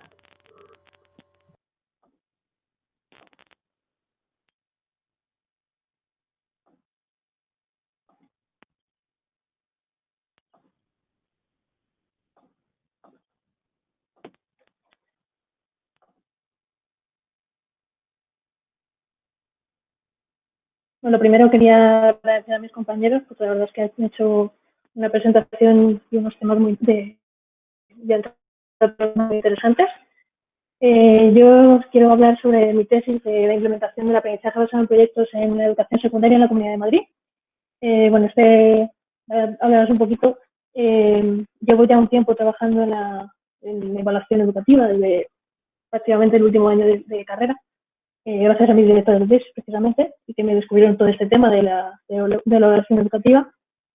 Y bueno, ahora mismo esta tesis se enmarca dentro de un proyecto precisamente que se dedica a la evaluación de impacto, de ese tipo de metodologías, y precisamente esta tesis se enmarca, digamos, de una manera paralela para conseguir comprobar todos los elementos, ¿no?, que se pueden llegar a desarrollar en la implementación de este tipo de metodologías. Para daros un poco una idea, desde hace muchas décadas se está desarrollando la idea de esta necesidad de transformar el paradigma educativo, ¿no? Ahora mismo, tal y como se está concebida la educación, o tal y como se ha estado concibiendo la educación hasta ahora, no se está dando respuesta a las necesidades que se tienen del siglo XXI ahora mismo para preparar al alumnado para el éxito en el futuro. A raíz de todo esto, de todos estos informes que han ido desarrollando la UNESCO acerca de esta necesidad de un cambio de paradigma, han comenzado a desarrollarse muchas metodologías de innovación que precisamente lo que se están centrando es en cambiar ese foco de la educación hacia un desarrollo de competencias, ¿no? Esas competencias que son las que se consideran competencias clave para tener éxito en el siglo XXI. Entonces, el problema que se ha visto es que, a pesar de que desde hace mucho tiempo se está hablando de la importancia de estas metodologías innovadoras, no existe una evidencia científica sobre si existe una efectividad realmente, si estas metodologías son efectivas realmente para el desarrollo de las competencias del siglo XXI. Entonces, este proyecto y esta tesis tiene un poco esa base, el intentar comprobar si este tipo de metodología que estamos diciendo que es una metodología innovadora y que va a funcionar para dar respuesta a estas necesidades, realmente lo está haciendo, ¿no? Para entender un poquito lo que es la metodología de aprendizaje en proyectos y un poco los conceptos alrededor del tema, os voy a comentar tres conceptos muy básicos, ¿no? Por una parte están las competencias clave del siglo XXI, que son las competencias que se consideran que son completamente y absolutamente necesarias para tener éxito en la vida ahora mismo. Para esto, como os comentaba, se necesita un cambio de paradigma, de paradigma en el sentido de la educación ya no se puede ver como algo que tiene el foco en qué enseñar, sino que se tiene que tener el foco en qué se debe aprender. ¿Por qué? Porque ahora mismo más o menos se estima que el 65% del alumnado que está comenzando ahora primaria va a trabajar en el futuro en empleos que no existen todavía. Por tanto, no sabemos, la educación no se puede centrar en qué se va a enseñar si no se sabe lo que se va a desarrollar en el futuro. Entonces, este tipo de metodologías de innovación lo que está intentando desarrollar es centrarse en el desarrollo de competencias que se consideran claves para poder tener éxito en cualquier reto que tengas que enfrentar. Entre ellas está el pensamiento crítico, la resolución de problemas, la comunicación y colaboración, pues el trabajo en equipo es esencial, y la creatividad y la innovación, entre otras. Por otra parte, la metodología de aprendizaje basada en proyectos, que es el tema principal de la tesis, este tipo de metodología lo que busca también es un cambio radical de roles. Por una parte tenemos el alumnado, que ahora mismo es el foco y es el protagonista de su propio proceso de aprendizaje, es el que va a crear su propio aprendizaje, va a crear un aprendizaje significativo, y el profesor, en lugar de ser el dueño del conocimiento, se convierte en una guía, se convierte en el guía, el que apoya y orienta al alumnado en todo ese proceso del desarrollo del aprendizaje, pero de tal manera que no es él el que crea el proyecto, sino que él es el que lo guía para que se consigan los objetivos, pero siempre desde un lateral, digamos. El foco del aprendizaje y el real protagonista siempre es el alumnado y el grupo de alumnos. La idea de esta metodología es aprender a base del desarrollo de proyectos. No tanto, el proyecto es el producto de todo el aprendizaje. No es como se está concibiendo hasta ahora, que bueno, se daba una clase presencial y se desarrollaba un proyecto acerca de ello, no. Lo que se hace es desarrollar un proyecto común y a partir de ese proyecto es a partir del cual se está desarrollando todo el aprendizaje significativo, se está creando el aprendizaje. El propio alumno, a partir de un proyecto que supone un desafío intelectual para él y que le debe suponer el planteamiento de la resolución de un problema real de su vida cotidiana, va a desarrollar todos los contenidos transversales, es decir, ya no se considera la educación por materias, sino que se considera todas las materias en un conjunto, en un desarrollo de un mismo proyecto para desarrollar todos los conocimientos que requiere y todas estas competencias, sobre todo del siglo XXI. Por otra parte, otra de las partes importantes para tener en cuenta este tipo de metodologías de innovación, que se consideran de innovación, es que la metodología tradicional no consigue que todo el alumnado llegue a realizar un aprendizaje significativo, ¿no? Este lema de no dejar a nadie atrás, la educación tradicional no lo cumple. ¿Por qué? Porque la metodología tradicional no es algo que sirva para todo el alumnado, no todo el mundo aprende igual. Entonces el problema está en que hay alumnado que este tipo de metodología no les resulta motivante y si según el informe de PISA de 2012 dice que el interés y la motivación pueden ser considerados el motor del aprendizaje, ya estamos dejando a gente atrás. Además, se ha comprobado que la falta de motivación es un factor principal que afecta al esfuerzo y la implicación del alumnado y además pues estas aspiraciones educativas bajas hacen también que aumente la tasa de repetición. ¿Qué pasa entonces? Que tenemos un alumnado desmotivado que posiblemente tenga más dificultades de aprendizaje, al final pueda llegar a repetir curso y la repetición de curso a su vez también ejerce un efecto negativo sobre la motivación, por lo que ese alumnado acaba en un círculo vicioso del que no puede salir.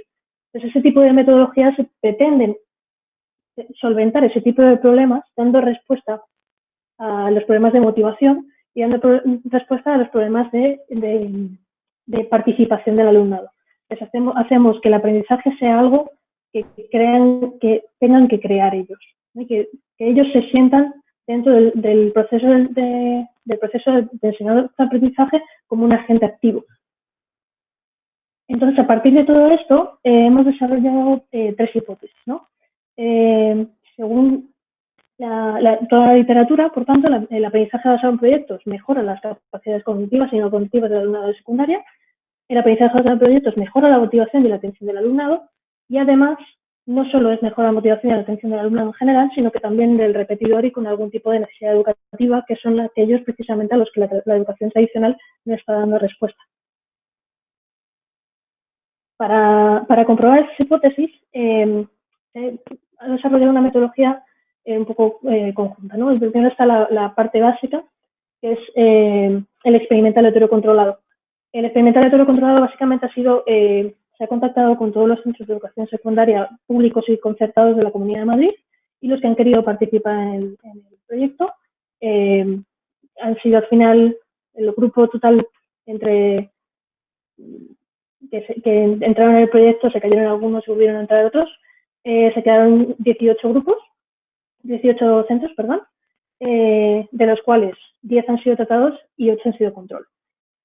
Para asegurarnos de que el grupo de tratado y el grupo de control tienen una diferencia estadísticamente, que no tienen diferencias estadísticamente significativas, lo que hemos hecho ha sido pasar un cuestionario al inicio, en el cual se han resuelto ciertas variables, como son el nivel socioeconómico y la titularidad del centro como básicas. Luego teníamos también el nivel de rendimiento del aprendizaje basado, del aprendizaje basado en proyectos, pero por parte del profesorado, y luego también en desarrollo de las capacidades cognitivas de pensamiento crítico del alumnado.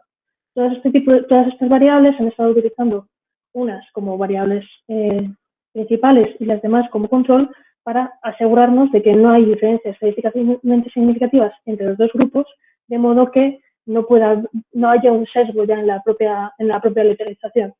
Y podamos asumir con cierto nivel de confianza que las diferencias que podamos comprobar, tanto en las capacidades cognitivas como cognitivas, o como en la motivación y en la participación del alumnado, se deban precisamente a la metodología y no a cualquier otra cosa.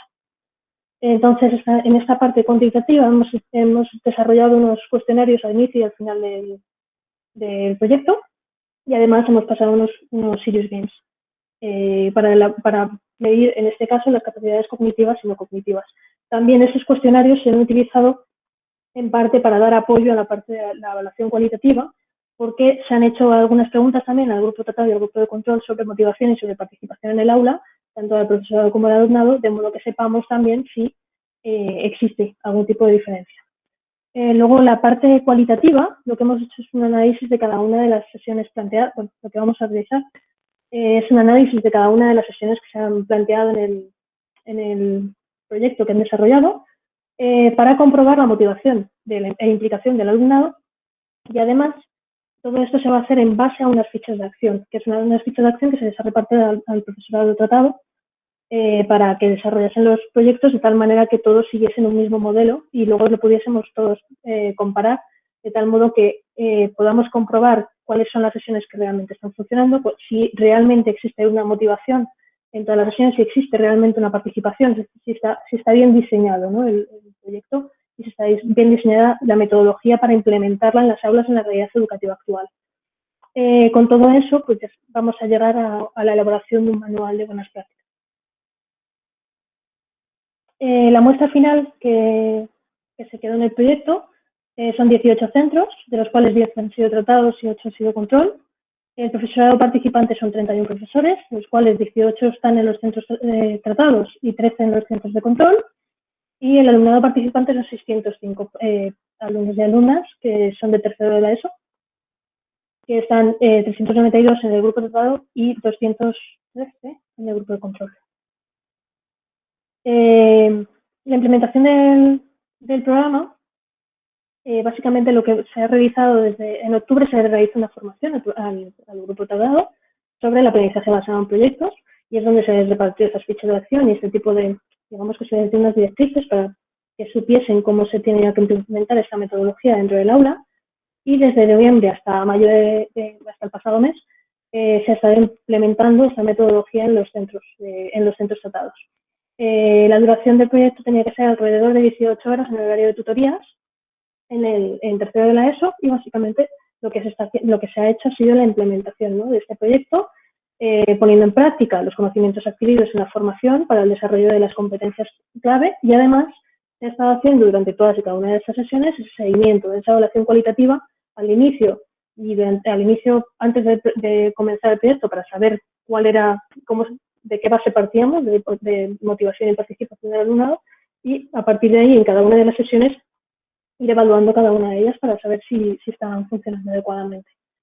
En cuanto a los resultados, todavía estamos en la fase de recogida. La situación actual, la pandemia, nos ha complicado bastante las comunicaciones con los centros, entonces todavía estamos en fase de recogida, pero algunos de los datos, además que los proyectos y las evaluaciones de cada una de las sesiones los tienen los centros, así que todavía no nos los han podido enviar, es uno de los grandes problemas, pero algunos de los que sí que hemos recibido, hemos podido ver que se han desarrollado una gran diversidad de temas, pero aunque los más abundantes son en temáticas de ciencias, Esto prueba precisamente lo que se dice en la literatura sobre la metodología de aprendizaje basado en proyectos, que este tipo de metodología se puede aplicar en cualquier tipo de materia, porque además lo suyo es que todas las materias participen en el desarrollo de un mismo proyecto común. Y además parece mostrar que hay una mejora en la aplicación de la motivación del alumnado repetidor. Y además parece también que está mejorando la participación y la integración del alumnado con TDAH y con TEA. Y esto básicamente parece ser que este alumnado que con una metodología más pasiva les cuesta más atender en clase. En este caso, como se hacen ellos, son partícipes de su propio aprendizaje y son ellos los que están desarrollando el proyecto a lo largo de las clases, parece que les ayuda más a centrar la atención y a participar. Por tanto, algunas de las conclusiones, aunque los primeros resultados sí que parecen apuntar a esta mejora de la motivación y la participación, todavía no podemos decir si se deben a esta metodología o no, porque todavía no tenemos todos los resultados, pero sí que podemos ver que a pesar de esa necesidad que se dice en la literatura de implementar unas nuevas metodologías, la realidad es que no se ha comprobado todavía empíricamente si esas nuevas metodologías son eficaces o no. Entonces, es necesario que se haga este tipo de investigaciones, esta evaluación del impacto de este tipo de metodologías, porque si realmente estamos diciendo que tenemos que hacer un nuevo cambio, un cambio de metodología y un cambio de paradigma educativo, pero no lo comprobamos, quizá estemos haciendo un cambio que realmente no es que no lo necesitemos, que sí que lo necesitamos, sino que a lo mejor lo estamos haciendo en la dirección incorrecta. Entonces es necesario realizar este tipo de evaluaciones de impacto. Algunas de las perspectivas de continuidad, pues este proyecto se podría replicar con una muestra más grande, si pudiese. Sería muy interesante ver si ya no solo si se puede implementar en el horario de tutorías en los centros de educación secundaria públicos de la Comunidad de Madrid, sino también si se pudiese ampliar y ya dejar de lado esa perspectiva, esa idea de las asignaturas, sino desarrollar todo un proyecto común de todas las materias que sea transversal. Y otra de las perspectivas interesantes que se podría realizar a partir de este proyecto es un seguimiento al profesorado y al alumnado para comprobar si tiene efectos a largo plazo ese tipo de metodología y si realmente podemos ver una mejora tanto en la motivación como en el rendimiento, como en este tipo de capacidades que en teoría son tan importantes para el éxito académico y el éxito laboral. Y esta sería mi tesis.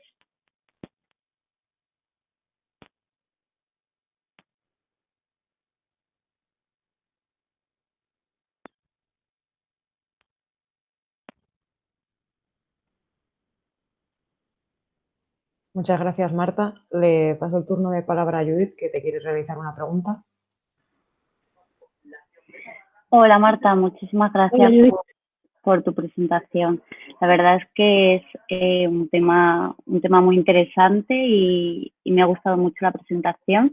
Y bueno, he visto que al final pues es muy relevante, ¿no?, que podamos comprobar si este tipo de metodologías están funcionando y si se están obteniendo pues esos resultados que realmente nos gustaría. También has comentado que bueno, que como perspectiva pues estaría bien replicar el estudio en una muestra mayor, pero que el avance de hacer el análisis en toda la Comunidad de Madrid yo considero que es bastante relevante por toda la población, la cantidad de sujetos, ¿no?, que podemos tener en la Comunidad de Madrid y también la cantidad de centros. En este sentido sí que has dicho que la titularidad de los centros que habéis analizado son públicos y concertados. ¿En algún momento habéis considerado o como perspectiva incluir centros de titularidad privada y hacer algún tipo de análisis por zonas de norte, sur, noroeste, este, un poco en ese sentido? Muchas gracias, Judith. Realmente se eligió que fuesen públicos y concertados porque la realidad es que en los centros privados, digamos que parece un poquito más fácil poder hacer un cambio metodológico, ¿no? Al fin y al cabo, los centros públicos y los centros concertados sí que tienen que dar, digamos, más cuentas, entre comillas, ¿no?, tienen que seguir unos objetivos, tienen unas ciertas características que los centros privados no tienen, ¿no?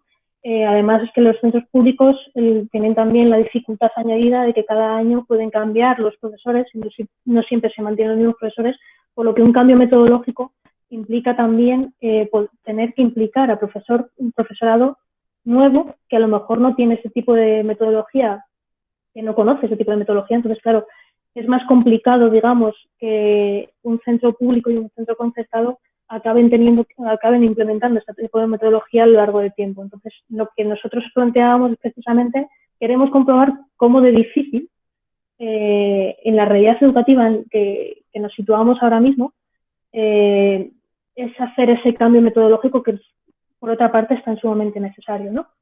Entonces, por eso todavía no nos hemos planteado la posibilidad de hacerlo en centros privados, más porque hay centros, conocemos algún centro concertado y algún centro privado que ya desarrolla este tipo de metodología, pero no hay prácticamente ningún centro público, salvo uno en Valencia, si no recuerdo mal, que esté implementando esa metodología en la ESO.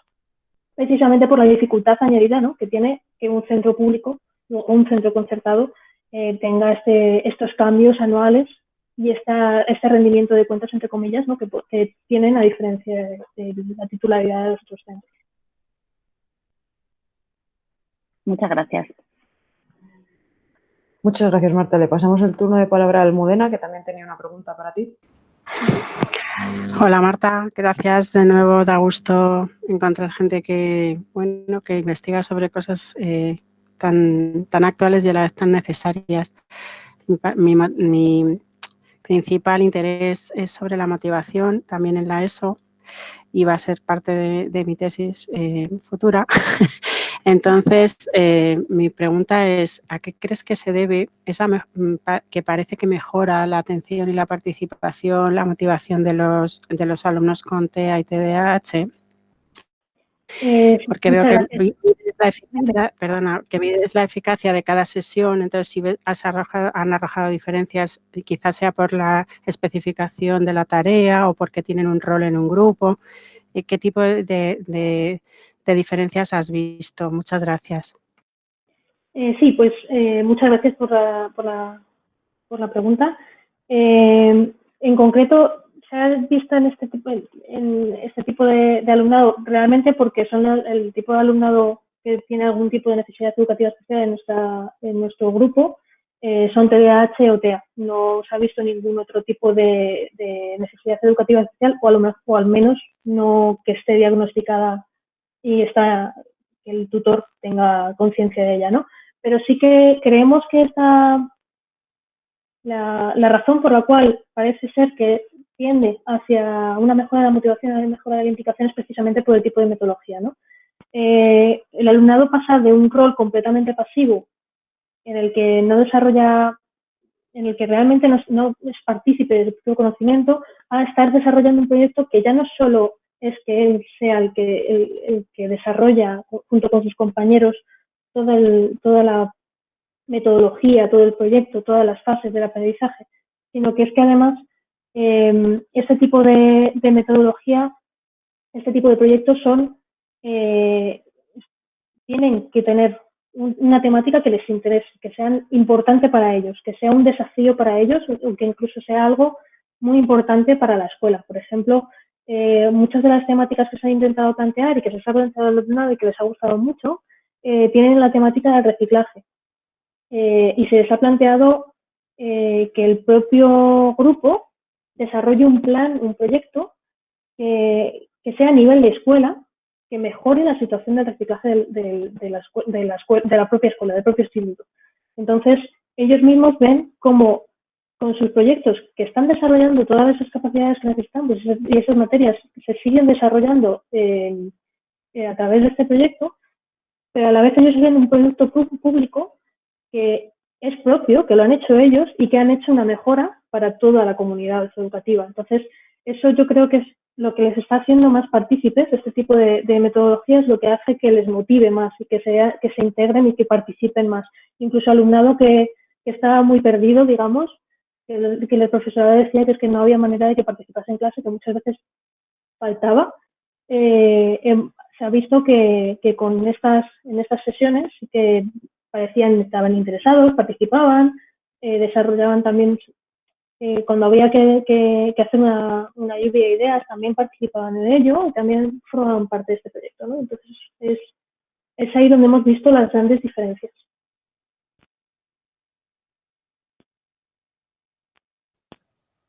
Muchas gracias, Marta. Hay dos preguntas más, pero para ajustarnos al tiempo y que la última ponente tenga también su turno de preguntas, podemos hacer lo mismo que los anteriores ponentes. Te metes en el chat y pones tu correo. Muchas gracias. Perfecto, muchas gracias. Muchas gracias, Marta, por la presentación interesante que has realizado. A continuación nos va a presentar su tesis, la evolución de su tesis doctoral, Angélica Oviedo, prácticas de evaluación del aprendizaje de las matemáticas en las aulas de primaria, el caso de Baja California, México.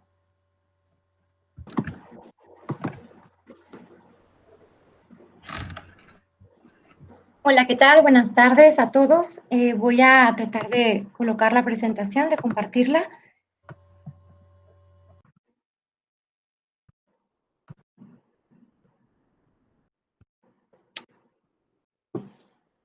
Y bueno, ¿qué tal? Mi nombre es Angélica Oviedo.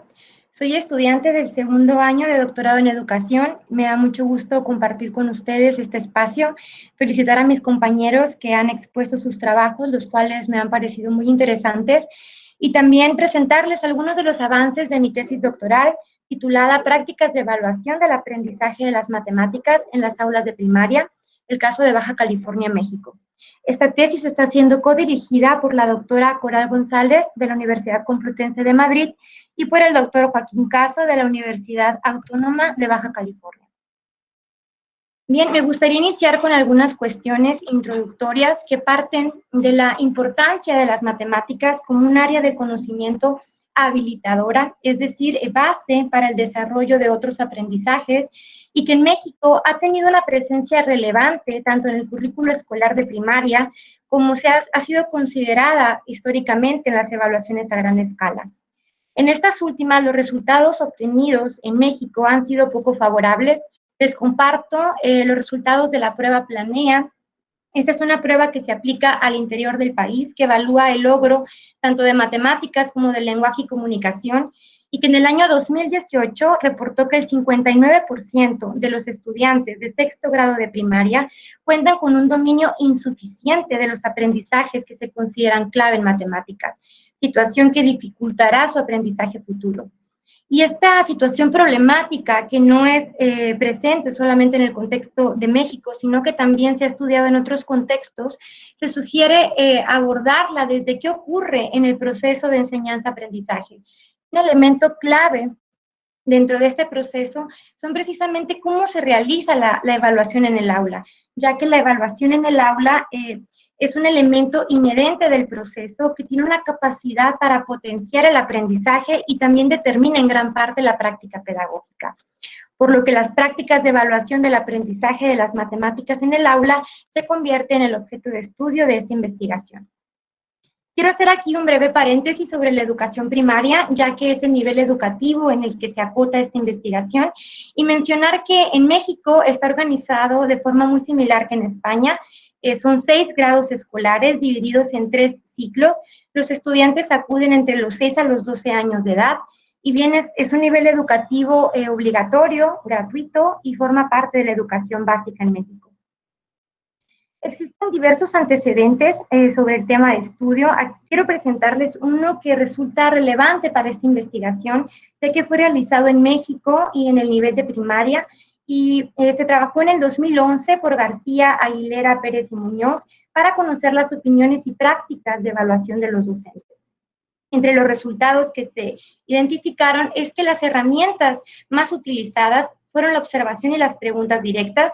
Se identificó una necesidad de capacitar a los docentes en términos de sistematización y comunicación de resultados, y también se identificaron algunas discrepancias en los planes y programas de educación normal y educación básica vigentes en su momento. Aunque los resultados fueron representativos del país, no fue así para las entidades, y debido a que existe una heterogeneidad en México entre sus entidades federativas, resulta relevante explorar el tema en el contexto de Baja California, ya que en este estado poco se ha estudiado sobre las prácticas de evaluación anteriormente. Quiero brindar un poco de contexto sobre Baja California. Baja California es una de las 32 entidades del país, se ubica en el noroeste de México, es un estado fronterizo que colinda con Estados Unidos, se divide en 5 municipios: Tijuana, Mexicali, que es la capital, Ensenada, Tecate y Rosarito. Somos más de 3 millones de habitantes y en el ciclo escolar 2018-2019 se matricularon en primaria 389.460 estudiantes atendidos por 14.593 docentes. Voy a mencionar de forma muy breve algo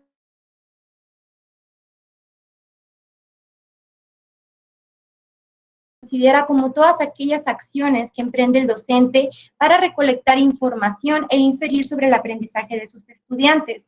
En la literatura encontramos que el docente se enfrenta a una doble función de la evaluación. Por una parte, la función pedagógica, orientada a apoyar al estudiante en su aprendizaje, así como retroalimentar la propia práctica docente. Y por otra parte, la función social, que tiene que ver con certificar el aprendizaje, es decir, asignar una calificación en un determinado corte. Actualmente, el modelo educativo en México se basa en un modelo constructivista del aprendizaje, donde este se construye con base en la interacción dialéctica entre el estudiante y el docente, entre el estudiante y sus compañeros. Las matemáticas están orientadas a la resolución de problemas, y la evaluación que se privilegia es aquella con fines formativos. Sin embargo, como menciona Chamorro, en el aula pueden coexistir prácticas tanto de un modelo constructivista como de un modelo conductista. En este último, los aprendizajes son cambios más relacionados con cambios de conducta. Los estudiantes que saben matemáticas son aquellos que muestran mayores destrezas de cálculo, y la evaluación está muy relacionada con asignar estímulos, es decir, premiar, castigar de acuerdo con las respuestas de los estudiantes, tratando de evitar el error, ¿no? El error no se percibe como constructivo.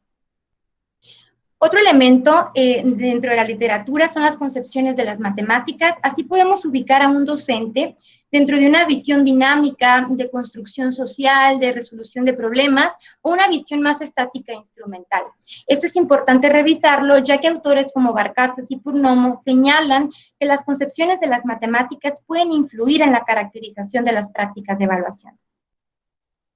De acuerdo con su función, la evaluación puede identificarse como diagnóstica, formativa y sumativa.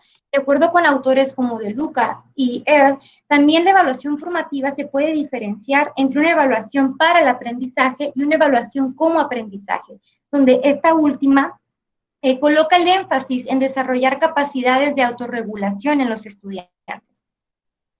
Ahora paso al problema de investigación, donde la pregunta general es cómo perciben los docentes sus prácticas de evaluación en el aula para el aprendizaje de las matemáticas, y de forma específica se pretende describir estas prácticas, identificar los factores que influyen en ellas y cómo las caracterizan, y finalmente una pregunta C relacionada con el diseño metodológico mixto de esta investigación, que consiste en identificar cómo coinciden y o se complementan los resultados que se obtienen tanto de una fase cualitativa como de una fase cuantitativa. Para ello paso al apartado metodológico, donde expongo el diseño mixto secuencial. Secuencial porque iniciamos con una fase cualitativa que está coloreada en amarillo en la figura, y una vez que ésta se agota con la interpretación de resultados, sirve como base para plantear la fase cuantitativa señalada en color verde. Es decir, la fase cualitativa nos provee de hipótesis para su comprobación en la fase cuanti, así como es un insumo para el diseño del instrumento, y que una vez que también obtengamos resultados de la fase cuantitativa, podremos contrastarlos y generar metainferencias con los mismos. ¿Qué hemos realizado en la fase cualitativa? Bien, se desarrollaron 3 grupos focales con 21 docentes de Mexicali y Baja California, distribuidos de acuerdo con el ciclo escolar en el que imparten clase. También se buscó que en cada grupo contáramos con docentes de sostenimiento público y sostenimiento privado, me refiero a las escuelas, y dentro de las escuelas de sostenimiento público, escuelas ubicadas en la zona rural, la zona urbana, de jornada regular, es decir, de 4 horas diarias, de jornada extendida de 6 a 8 horas, de organización completa, se refiere a escuelas que cuentan con un docente para cada grupo, y multigrado, escuelas donde un docente imparte clase a estudiantes de diferentes grados en una misma aula. Los grupos focales fueron guiados a través de una entrevista semiestructurada, se hizo la grabación de voz, que posteriormente se hicieron las transcripciones que junto con las anotaciones tanto del moderador como de los asistentes conformaron el material de análisis. Los datos fueron analizados a través del método de codificación empleado en la teoría fundamentada en la línea propuesta por Strauss y Corbin, que consiste en 3 etapas iterativas: la codificación abierta, axial y selectiva. Al momento hemos trabajado sobre la codificación abierta. ¿Cómo hemos desarrollado la codificación abierta? Bien, mediante el empleo del método de comparación constante de los datos, iniciamos identificando segmentos de texto dentro de las transcripciones que fueran relevantes para los objetivos de estudio. Estos segmentos se les conoce como citas. A su vez, cada cita se le asigna un código. Los códigos son etiquetas o nombres que se asignan de acuerdo con sus características. Así, se asignaron finalmente 189 códigos de los 3 grupos focales, asignados a 1041 citas, que se vertieron en un listado de códigos. En una siguiente subetapa, estos códigos fueron agrupados en categorías que se definieron en términos de sus propiedades y dimensiones. A este producto de clasificación se le conoce en teoría fundamentada como ordenamiento conceptual. Aquí un breve comentario es que todo este proceso ha sido registrado en una bitácora y se han desarrollado memorandos de análisis que junto con el empleo de un software, que en este caso hemos empleado ATLAS-T, abonan a la calidad de la fase cualitativa. Dentro de los resultados alcanzados en codificación abierta, se tienen estas 23 categorías conceptuales, de las cuales les voy a presentar cómo se ha ordenado conceptualmente la categoría de retroalimentación. Se han identificado en los datos 4 propiedades, es decir, 4 atributos de la categoría, y las dimensiones nos señalan cómo varía cada propiedad. Así, la retroalimentación, en términos de su orientación, puede ser individual, pública o grupal. La vía puede ser oral, puede ser escrita, pueden ser combinadas o incluso docentes que tratan de evitar la vía escrita. En términos de contenido pueden ser valoraciones, orientaciones, devoluciones, y en relación con sus usos, la retroalimentación puede estar orientada hacia la mejora de los aprendizajes o con fines de reforzamiento. Paso a mostrarles algunos de los primeros hallazgos que pueden visualizarse en los datos. Uno tiene que ver con una necesidad formativa sentida por los docentes cuando expresan que ellos necesitan comprender cómo aprende el niño matemáticas, o sea, cómo se da este proceso del aprendizaje matemático, lo que se relaciona con el conocimiento pedagógico de contenido matemático relacionado con este conocimiento práctico, ¿no?, de la enseñanza de las matemáticas, situación que debe atenderse ya que está evidenciando algunas carencias de herramientas en los docentes para poder tomar decisiones pedagógicas orientadas hacia el aprendizaje. Por otra parte, respecto a las concepciones de los docentes, se ubican los docentes mayormente en una visión estática e instrumental. Es decir, tenemos a docentes más preocupados porque sus estudiantes memoricen las tablas, porque aprendan procedimientos paso a paso de forma mecánica tras la práctica, más que orientarlos a que los comprendan y a la resolución de problemas. Por otra parte, la retroalimentación es principalmente de tipo valorativo. Ejemplo de ello es estudiantes que les va muy bien en matemáticas, felicidades y así, te doy una estrellita. Y por otra parte, los estudiantes que no van tan bien, carece de orientación la retroalimentación. Sigue esforzándote, practica las tablas en tu casa, ya no te distraigas. Entonces, al no orientar de forma adecuada a los estudiantes, bien ocupamos fortalecer esta parte de cómo se comunican los resultados a los mismos. Y como comenta Ravela, una retroalimentación de tipo valorativo es muy común dentro de las aulas latinoamericanas. En relación con la certificación de los aprendizajes, es decir, la asignación de la calificación, difiere en 3 ciclos. En el primer ciclo, primer y segundo grado, la observación asistemática es la principal herramienta empleada por los docentes, pero ya en segundo y tercer ciclo el proceso comienza a sistematizarse. Ya se identifican los criterios de evaluación desde un inicio, se ponderan las evidencias de desempeño y a diferencia del estudio que les presenté anteriormente del 2011, aquí surge que el examen escrito es el principal instrumento, no el único, pero sí el principal para evaluar las matemáticas. También los docentes identifican algunas contradicciones, ya que en el aula se les exige que lleven a cabo la función pedagógica. Sin embargo, algunas condiciones como las evaluaciones externas y excesivas competencias entre estudiantes y que no retroalimentan su función, así como una exigencia por concluir los contenidos en poco tiempo, contradice lo que ellos consideran que deben de realizar en el aula. Y como comentaba Bender, estos elementos pueden reducir el compromiso de los docentes hacia la aplicación de un enfoque formativo de la evaluación, ya que requiere mayor tiempo. Finalmente, un elemento relacionado con la participación de los padres, ya que fue mencionado por 20 de los 21 docentes participantes, que si bien menciona que varía de acuerdo con el contexto escolar en que se ubica la escuela, es elemental para el aprendizaje de los estudiantes. Como conclusiones iniciales y retomando la clasificación que hacen Díaz y Hernández sobre la evaluación, podríamos mencionar que los docentes conocen de la dimensión psicopedagógica y curricular de la evaluación. Es decir, los docentes te conceptualizan a la evaluación con enfoque formativo tal como está promovido dentro del modelo educativo vigente. Sin embargo, existen discrepancias al momento en que ellos relatan cómo lo llevan a la práctica. Es decir, tenemos a docentes que sí pueden aplicar una rúbrica para evaluar determinado desempeño o pueden trabajar todo el ciclo con un portafolio de evidencias. Sin embargo, cuando se les cuestiona sobre por qué lo utilizan, se denota un poco conocimiento de sus usos formativos y se visualiza más una aplicación aislada de estrategias e instrumentos. Esto podría estar evidenciando que efectivamente en el aula coexisten prácticas tanto de un modelo conductista como un modelo constructivista. Sin embargo, el docente se ubica en un proceso de transición hacia un modelo más constructivista. Y aunque existen elementos que circundan al docente, en el discurso algunos ya los he mencionado, más que apoyar esta transición podrían estarlo obstaculizando, como las disposiciones normativas que se consideran contradictorias, las exigencias de contenidos versus tiempo, el apoyo de los padres de familia y las características de la formación y actualización que reciben. ¿Qué sigue en esta investigación?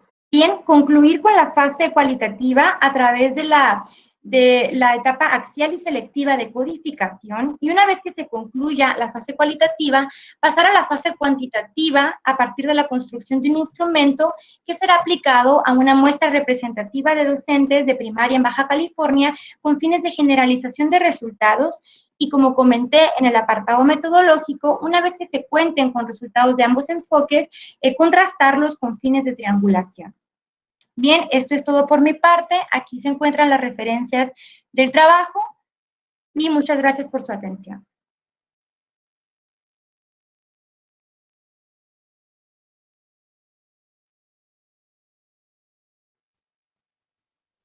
Vale, muchas gracias, Angélica, por tu exposición. Dejo a Mercedes Hidalgo de coordinadora de la sala, ya que vamos a empezar el siguiente turno. Y las preguntas, como siempre, se gestionarán a través del chat. Muchas gracias. Gracias. Bien, no veo que haya preguntas. ¿Tenemos alguna pregunta para la doctoranda Angélica Oviedo?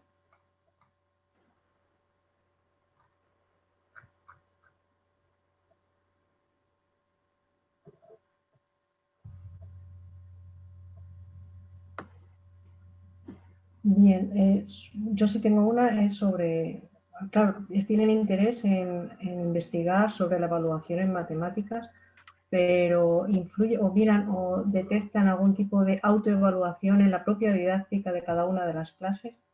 Autoevaluación en el sentido de que la propia epistemología de las matemáticas que se genere en la clase, en la resolución de problemas o tareas, conlleve esa propia autoevaluación de las propias situaciones. Okay.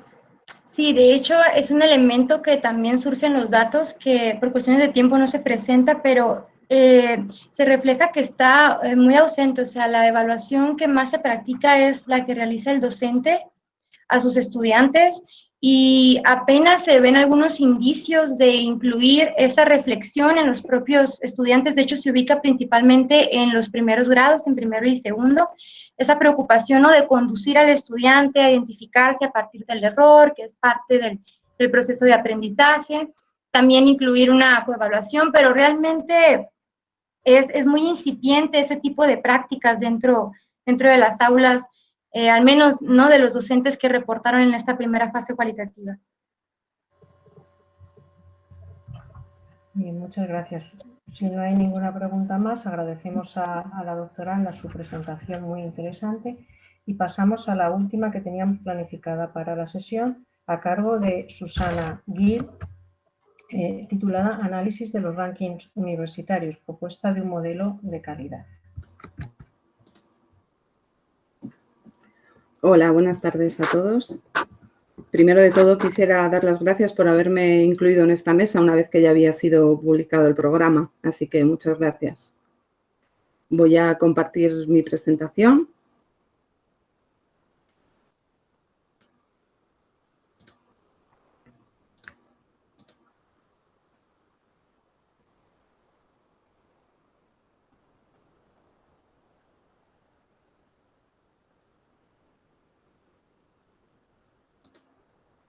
Espero que se pueda estar viendo correctamente. Sí, se ve perfectamente. Gracias. Pues comienzo entonces. El nombre que se ha dado a este trabajo, aunque es algo provisional y que perfilaremos al finalizarlo, es Análisis de los rankings universitarios, propuesta de un modelo de calidad. Las directoras de mi tesis son las profesoras doña Coral González y doña Elvira Carpintero, ambas de la Universidad Complutense de Madrid, y desde aquí quisiera agradecerles su rigor y su orientación constante durante este tiempo. Toda mi vida profesional ha estado vinculada a la administración y gestión en instituciones universitarias y de ahí surgen los intereses de este trabajo. Para estructurarlo se han planteado dos preguntas. La primera de ellas es si representan los indicadores de los rankings universitarios la calidad universitaria y la segunda, si es posible hacer una propuesta de calidad desligada de los rankings universitarios.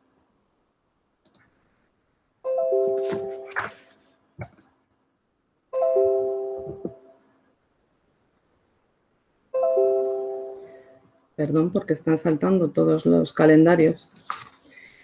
Fruto de estas dos cuestiones que indicaba, se ha organizado el índice del trabajo en los capítulos que se pueden observar.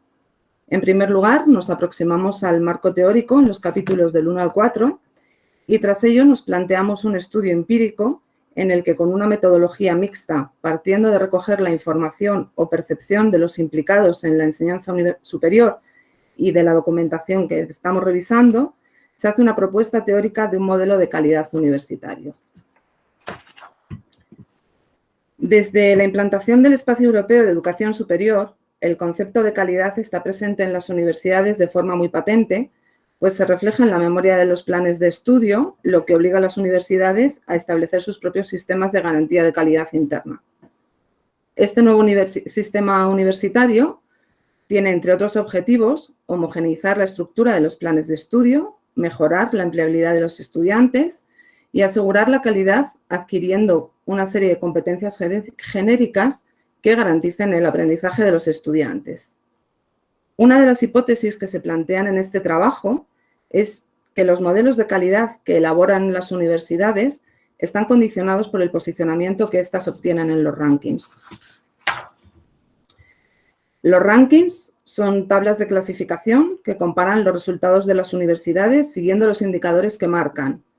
La puntuación obtenida en cada uno de ellos determina el puesto alcanzado por las universidades participantes. En el análisis que se ha realizado sobre los rankings, se observa que han marcado un antes y un después en la educación superior y que se han convertido en un sistema clasificatorio internacional buscando una mayor transparencia y ofreciendo datos que permitan comparar universidades. Expertos como Albat señalan que los rankings nacen para responder a algunas necesidades básicas, como por ejemplo orientar a los estudiantes en la elección del centro donde deseen cursar sus estudios, ayudar a los responsables educativos en la toma de decisiones, e informar a los gestores de las universidades sobre sus fortalezas y debilidades de manera que les permitan tomar las decisiones adecuadas. Esto permitirá detectar las deficiencias o las insuficiencias existentes en el sistema educativo, tanto a nivel docente como de investigación o de gestión, y facilitará las pautas para dirigir adecuadamente las diferentes tomas de decisiones que consideren necesarias. Otros expertos, como Flores Orozco, consideran que el objetivo de los rankings no es del todo acertado porque no se pueden comparar instituciones universitarias que estén en diferentes sistemas educativos, que tengan prioridades temáticas diversas o incluso que se encuentren en sistemas económicos de diversa capacidad. En la actualidad son numerosos los rankings que existen. En esta diapositiva se muestran los más destacados, tanto a nivel internacional como nacional, así como aquellos que se basan en el posicionamiento web para realizar sus clasificaciones. La mayoría de ellos miden dimensiones comunes como investigación, docencia e internacionalización. En el ámbito internacional destacan tres: el Academic Ranking of World Universities, el Times Higher Education World University y el QS World University. El primero de ellos, conocido como ARGU, está elaborado por la Universidad Jiao Tong de Shanghái y se basa, entre otros indicadores, en el número de alumnos y profesores que han ganado premios Nobel o el número de investigadores altamente citados en revistas de ciencia. Califica cada año a más de 1.200 universidades, pero solo las 500 mejores son publicadas. En los últimos años ha obtenido la mejor puntuación en este ranking la Universidad de Harvard. El segundo de ellos, el Times Higher Education World University, clasifica a las 1.000 mejores universidades del mundo a partir del análisis de indicadores que premian la investigación y la reputación docente, valorando el número de publicaciones anuales en determinadas áreas temáticas o incluso el número de personal académico de origen internacional. En los últimos años ha liderado este ranking la Universidad de Oxford. El QS World University se elabora a partir de la reputación académica, la reputación del empleador o la relación de catedráticos internacionales. Y en los últimos años ha ocupado la primera posición de este ranking el MIT, el Instituto de Tecnología de Massachusetts. A nivel nacional destacan el ranking CID y el U-Ranking, ambos avalados por entidades españolas y muy similares. El primero de ellos, Ranking CID, está elaborado por la Fundación Conocimiento y Desarrollo y ofrece una herramienta online que permite comparar universidades españolas seleccionando una serie de criterios, como por ejemplo el tipo de universidad, ya sea pública o privada, o la comunidad autónoma que se elija. Y el U-Ranking está elaborado por la Fundación BBVA y el Instituto Valenciano de Investigaciones Económicas y liderado por dos universidades españolas, la Universidad Pompeu Fabra y la Universidad Carlos III. Y clasifica las universidades españolas en función de su volumen de resultados y de su rendimiento, teniendo en cuenta el tamaño de cada universidad y según su actividad docente, investigadora y de innovación y desarrollo tecnológico. Ninguno de estos dos rankings está basado en tablas, ni elabora tablas para determinar qué puesto ocupa una universidad, sino que ambos presentan una comparativa en función de las preferencias que se seleccionen, utilizando para ellos datos estadísticos. Detrás de cada uno de estos rankings se recoge asimismo un concepto de calidad universitaria. Se trata, según señala Toranzos, de un concepto complejo. Este autor reflexiona sobre si la calidad es lo mismo que eficiencia, si es aquello que necesita un individuo para desarrollarse o si calidad son las características de los procesos. Tras leer una gran cantidad de información relacionada con este asunto, surgen algunas preguntas sobre calidad universitaria. Por ejemplo, nos preguntamos qué factores son los verdaderamente influyentes en la calidad. Nos preguntamos si se tiene en cuenta el tamaño de las organizaciones, cómo intervienen las competencias docentes, si es percibida la empleabilidad de los estudiantes como un factor determinante, si mejora la percepción de la calidad de las competencias que han adquirido los estudiantes al ir superando las materias que componen los planes de estudio, en qué medida influye la relación afectivo-personal entre profesorado y estudiantes ¿Y qué peso tienen las emociones o incluso la satisfacción que sienten los estudiantes para determinar qué es calidad universitaria? Con objeto de profundizar en esta y en otras cuestiones y conocer qué concepto de calidad comparten los principales agentes educativos, se han elaborado unos instrumentos de recogida de información con el fin de que nos indiquen qué significa para ellos calidad universitaria. Con todo ello, los objetivos que se persiguen en este trabajo son analizar los rankings universitarios, comparar los indicadores que analizan cada uno de ellos, investigar la percepción que los distintos agentes implicados tienen sobre calidad universitaria y realizar una propuesta de un sistema de calidad adecuado a las valoraciones aportadas por expertos y por estudiantes. Durante los últimos meses nos hemos centrado en diseñar y elaborar los instrumentos utilizados para recoger la percepción de los agentes implicados y ahora mismo nos encontramos en el momento de validación de dichos instrumentos. Con los resultados obtenidos en dichos instrumentos se observará si los indicadores que existen en los rankings se corresponden con el concepto de calidad que esperan los agentes implicados o si sus indicadores se basan en teorías establecidas por los distintos promotores de los rankings o incluso por costumbres que durante años han llevado a posicionar a las universidades en función de unos indicadores que no contemplan la realidad que experimentan los miembros de una comunidad educativa. ¿Y en qué medida los modelos de calidad que ofrecen las universidades están condicionados por estos indicadores?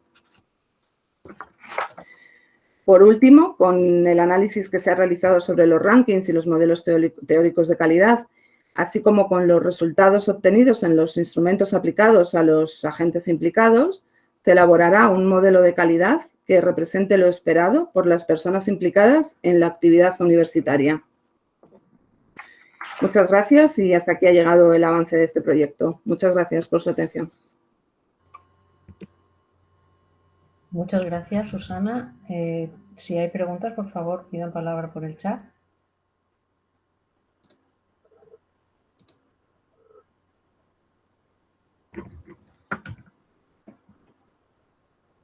Bien. Pues si no hay preguntas, yo sí que tendría una, y es para deducir o definir el concepto de calidad, han recurrido a preguntar a los agentes implicados, pero tendría una propuesta de lo que usted considera que es calidad dentro de lo que debería ser calidad en un ranking universitario o en una institución universitaria. Bueno, es difícil determinar qué es lo que yo podría considerar calidad universitaria, ¿no? Pero bueno, es cierto y lo que se está tratando de elaborar con este proyecto precisamente es pues, que la calidad que ofrezcan las universidades esté adaptada a lo que esperan tanto los estudiantes como profesorado, como bueno, pues cualquier personal de gestión de las instituciones. Y creemos que está un poco condicionado por el posicionamiento de los rankings. Y bueno, lo que estamos tratando es de ver qué es lo que esperan recibir como calidad estas personas y sobre ello elaborar una propuesta de un modelo de calidad que se adapte más a ellos y no tanto a estos rankings que al final hacen competir a las universidades en vez de quizá ofrecer la calidad esperada.